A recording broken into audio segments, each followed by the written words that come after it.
నడకలు రాని నటులు రెండవ భాగము. కానీ నాటక గమనాన్ని వ్యక్తీకరించడానికి మనము ఉపయోగించే క్రియలు అంత స్పష్టమైనవి కాకపోవచ్చును. అంటే ప్రేమ, ద్వేషం, భయం మొదలగునవి. వాటికి అంటే పైన చెప్పిన క్రియలకు పరుగు పెట్టుట, ఉరుకుట మొదలగినవి. ఇవి వాటంత కదలికలు చేయకపోవచ్చును, కానీ కదలికలు ఉంటాయి. మనం క్రియలను సరిగా అర్థం చేసుకుంటే దర్శకులు లేక నటులు ఎందుకు ఆ కదలికలు నిర్ణయించారో అర్థం చేసుకోవచ్చును. అందుచేత దర్శకుడు నాటకంలో నాటక గమనాన్ని బాగా అర్థం చేసుకోవలను. తను సలహా చెప్పిన లేక నటులే కదలికలు చేసిన చర్యల వల్ల యథార్థము అని తెలుస్తుంది. అందుచేత సరైన కదలికలను ప్రత్యేకమైన కారణాల వల్లే నిర్ణయించవలెను. రంగస్థలం మీద రెండే కదలికలు ఉన్నాయి. ముందుకు పోవు ద అడ్వాన్స్, వెనుకకు పోవు ద రీట్రీట్. పాఠ్యార్థమును బట్టి ఏది అవసరమైతే అది ఉపయోగించుకొనవలెను. ఒక పాత్ర చైతన్యంగా ఉంటే మరో పాత్ర అనుసరించేటట్లు ఉంటుంది. తరచుగా అవి ప్రతి క్షణం తారుమారు అవుతాయి. నటులు ఒక చోట నుంచి మరో చోటకు కదలినప్పుడు ఆ కదలికలు స్థలము ఆక్రమించుకుంటాయి. వాటికి కాల వ్యవధి కావాలి. అవి పెద్దవి, శక్తివంతమైనవై ఉంటాయి. వాటి రేట్స్లో బాగా తేడాలు ఉంటాయి. అవి నిర్విరామంగా వ్యక్తీకరించేటట్లు అయితే వాటిని చాలా జాగ్రత్తగా నియంత్రించవలసి వస్తుంది.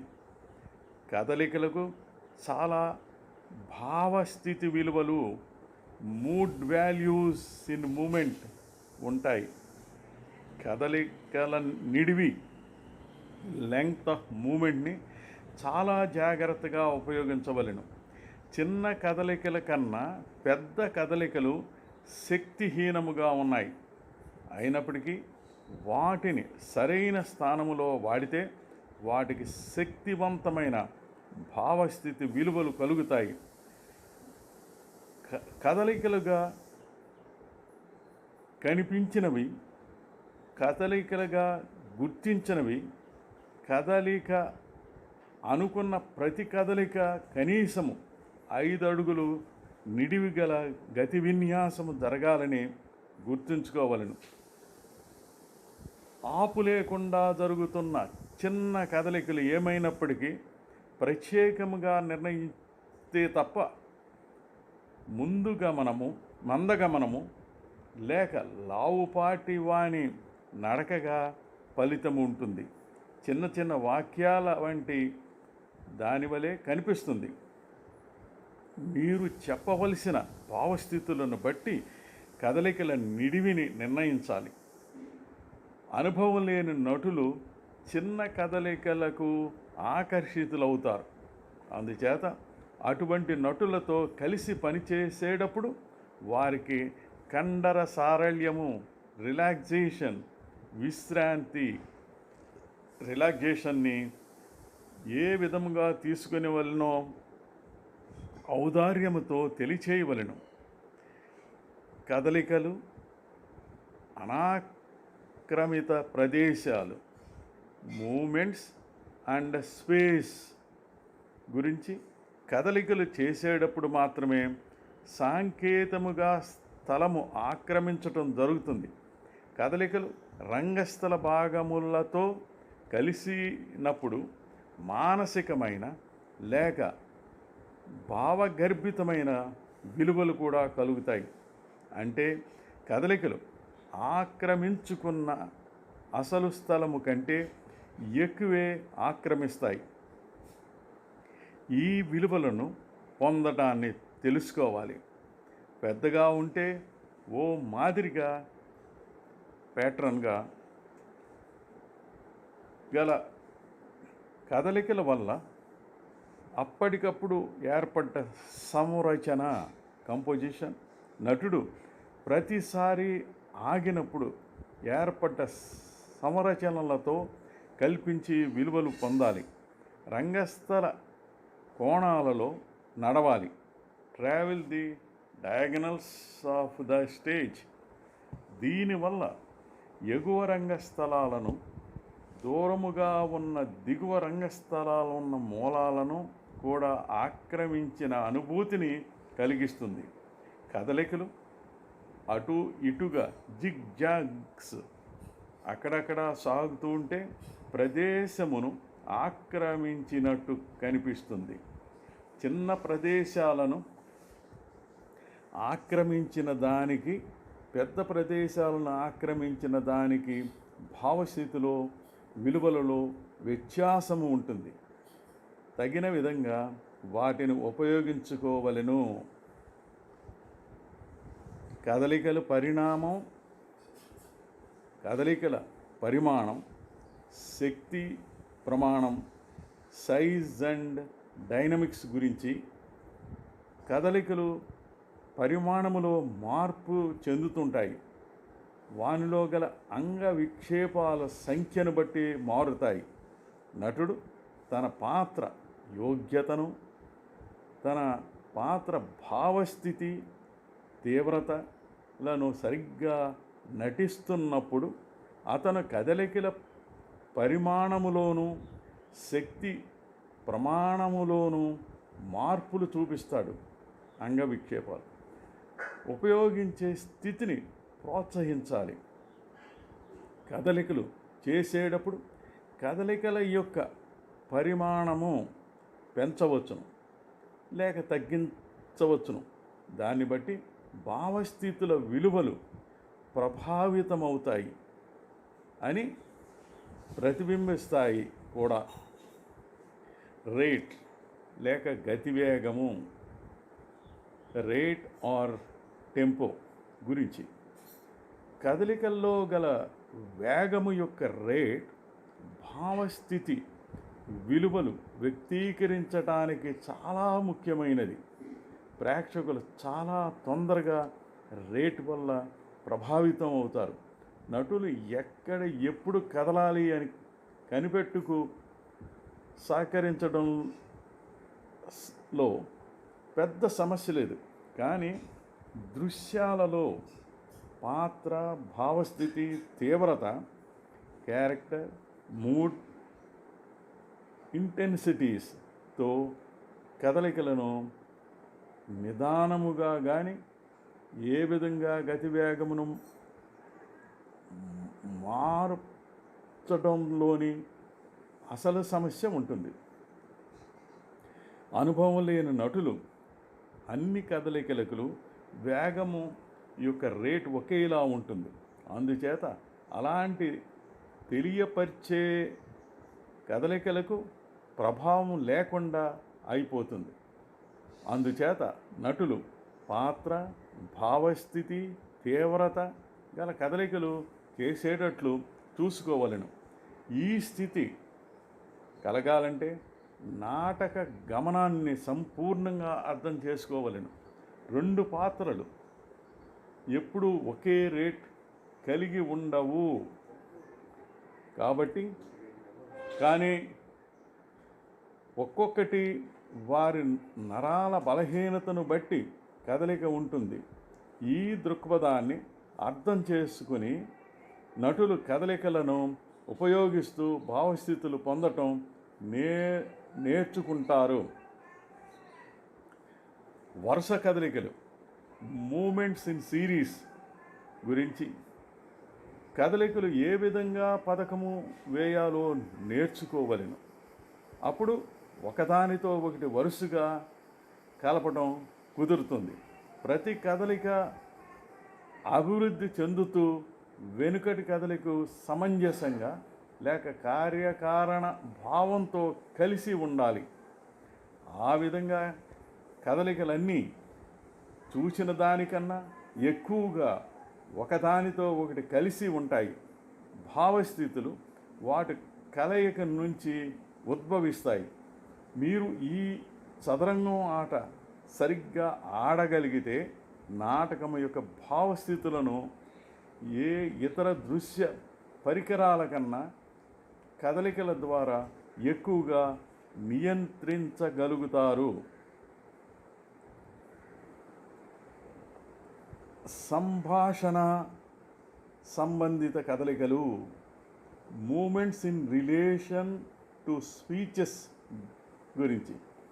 వాక్యాలు చెప్పటం కంటే ఎక్కువగా కదలికల శక్తి ఉపయోగపడుతుంది.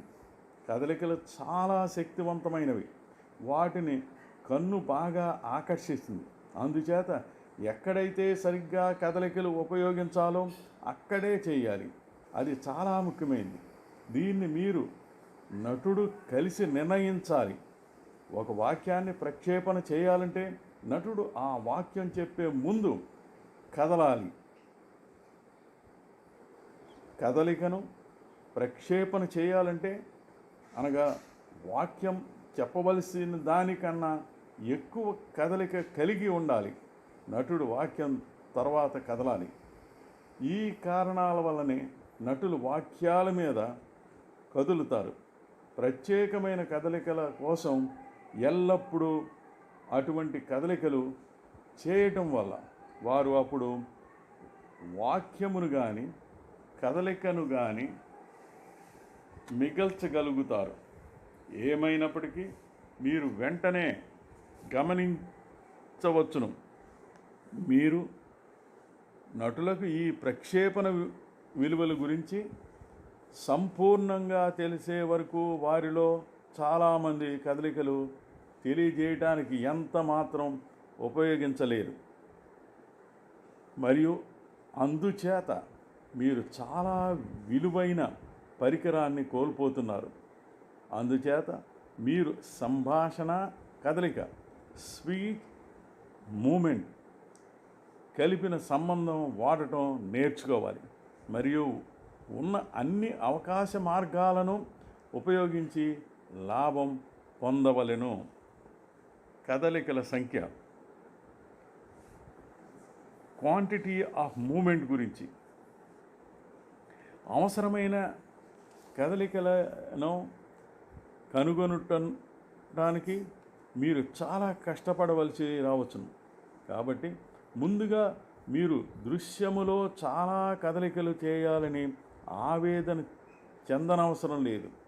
కానీ కదలికల విలువలను తెలుసుకోవాలి. ఇంకా నటులకు ప్రేరణ కలిగించేటట్లు దానిని గూర్చి నేర్చుకోవలెను.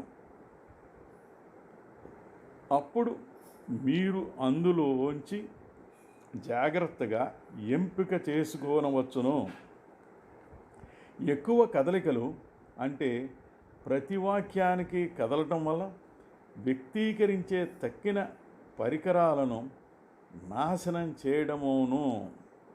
కానీ చాలని కదలికల వల్ల తెలియజేయటం తక్కువైనట్లు అర్థం చేసుకోవచ్చును.